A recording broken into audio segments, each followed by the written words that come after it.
morning, Mrs. Ethle. Good morning, classmates. This is my performance task number 3 in Science, Module 7, Week 7, Quarter 3. For today's video, we are going to do some observation on bottle A, B, and C. These are the materials that we need.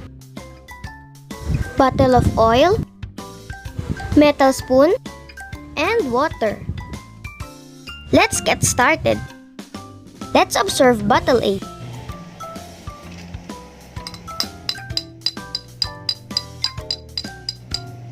Now it's time for bottle B.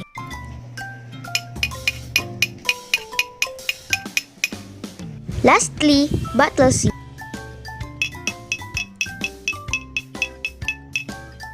Now, we're done observing bottle A, B, and C.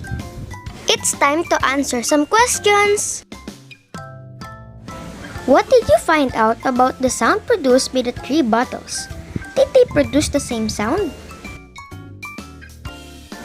As we see in the video earlier, the sounds became bigger and bigger. No, they don't produce the same sound. Which bottles produce the highest sound? How about the lowest sound? Bottle A produced the highest sound, and bottle C produced the lowest sound. What is the effect of the amount of water in each bottle and the sound they produce? The lesser water, the higher the sound will be. The more water, the lower the sound will be. I hope you learned something new today. Bye, guys!